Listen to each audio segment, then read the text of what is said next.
आज की वीडियो में हम लोग देखने वाले हैं कि कंस्ट्रक्टर क्या होता है एंड जब भी हम क्लास का कोई नया ऑब्जेक्ट बनाते हैं तो कंस्ट्रक्टर ही क्यों कॉल होता है। ठीक है, तो मैं हूँ अपने VS कोड में एंड हमने जो लास्ट वीडियो में एग्जांपल देखा था हम उसी की क्लास को कॉपी करने वाले हैं। ठीक है, मैं दोबारा नहीं लिखूँगा, आप लोग भी ऐसा कर सकते हो, कोई प्रॉब्लम की बात नहीं। और इसको कमेंट कर देते हैं एंड सबसे पहले देख लेते हैं हमारा ये स्क्रिप्ट काम कर भी रही है या नहीं कर रही। ठीक है, तो कंस्ट्रक्टर, ठीक है, एंड कंस्ट्रक्टर यहाँ पे शो होने लग गया तो मतलब हमारी स्क्रिप्ट अच्छे से काम कर रही है। ठीक है, तो जैसे कि ये हमने एक नई क्लास बना रखी है स्टूडेंट फॉर्म एंड यहाँ पे हमने कंस्ट्रक्टर डिक्लेयर कर रखा है अभी के लिए, बट मैं इसको अभी के लिए कमेंट आउट कर देता हूँ। ठीक है, तो हमने एक क्लास बनाई जिसमें दो मेथड है, प्रिंट यूज़र नेम और चेंज यूज़र नेम नाम से। ठीक है, पुरानी क्लास है और कुछ नहीं है इसमें। एंड इसके बाद हम इसका एक ऑब्जेक्ट बनाते हैं। तो लेट से मैं बोलता हूँ कि let JS is equal to new student form and this. ठीक है, तो मैंने ऐसे करके लिखा। तो क्या आपको ये जो नोटेशन है, मतलब क्या है, आपको ये देखा देखा सा नहीं लग रहा? आपको ऐसा लग रहा हो कि अच्छा एक फंक्शन को मैं बुला रहा हूँ। ठीक है, स्टूडेंट फॉर्म नाम का एक फंक्शन है जिसे मैं बुला रहा हूँ, बट इसके आगे हमने न्यू लगा दिया। तो इसका मतलब है हम ना एक्चुअली में एक ऑब्जेक्ट बनाने वाले हैं। तो ये जो है ये एक तरीके की एक क्लास है जो हमें एक ऑब्जेक्ट बना के देगी।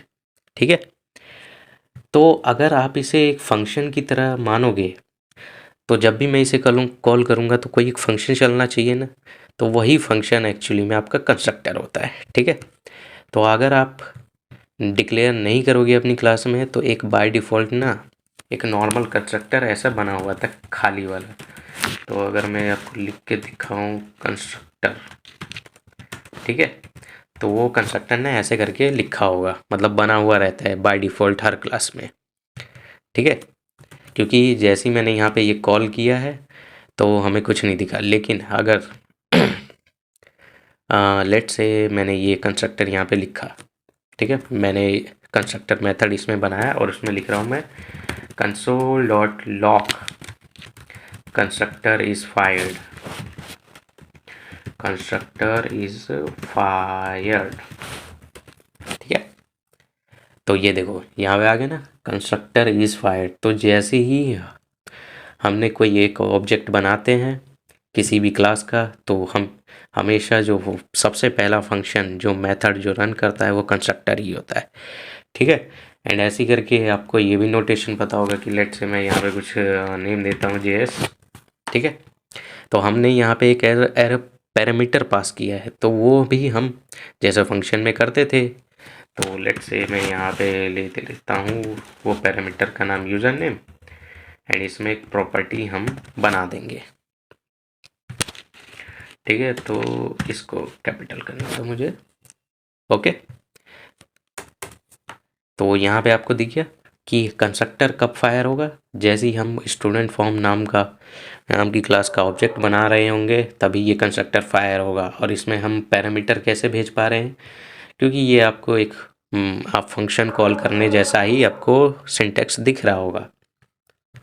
ठीक है, तो यहाँ पे मैंने जैसे नेम को एक वैल्यू डाल दी, यहाँ पे असाइन कर दिया है। इस क्लास में एक नेम नाम का एक वेरिएबल है जिसको मैं अब इस क्लास के अंदर कहीं पे भी एक्सेस कर सकता हूँ। तो उसके लिए मुझे दिस डॉट नेम लिखना होगा एंड मेरा काम इससे हो जाएगा।